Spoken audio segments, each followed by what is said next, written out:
Verse 12.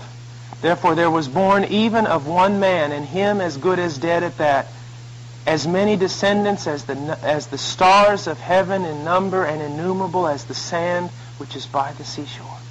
Boy, I want to tell you something. When God makes a promise, He makes a promise. I mean, He comes to him, He doesn't say, look, Abraham, I'm going to come and I'm going to give you a son. No, He says, Abraham, come outside with me for a minute. Abraham says, Lord, can we just stay in the tent for a minute? I want to talk to you. I mean, I'm barren. I mean, I don't have any children.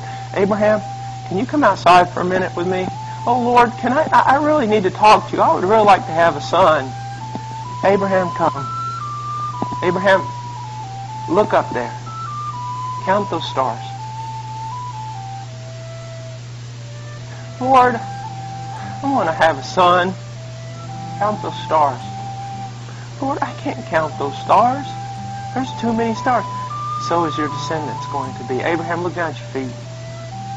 Lord, would you give me a son? Abraham, look down at your feet. Count the grains of sand. Lord, there's just too many grains of sand. I mean, no one can count that many grains of sand, Lord. So will your descendants be, Abraham. Lord, would you just give me a son? Abraham, would you shut your mouth and listen to me? I am not only going to give you a son, I am going to make your descendants more numerous than the stars in the heavens and the sand on the seashore and in the desert. He does exceedingly abundantly above all we ask or think. He was asking for a son. God gave him a nation. Now, I know that Jesus said, according to your faith will be done to you. And I know that's true. And I know there's a sound explanation for all of that. But I also know, as I look through Scripture, I don't see Abraham getting according to his faith. I see God doing exceedingly abundantly above all Abraham could ever ask or think in that context.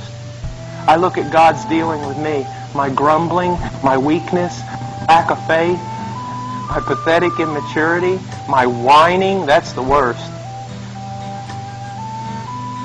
And yet God continues to be faithful. And that's what we see here. When God does something, He does it in a tremendous way. So many times I have sat there in my office, I have cried, I have grumbled, I have doubted, I have been miserable. So many things, not trusting my God. And in spite of my lack of faith, He has never failed. This is not about the faith of some super spiritual saint. It is about some weak, grumbling little child who can't even learn one lesson about faith. And yet God never fails. Can't you trust a God like that? Can't you begin to trust a God like that?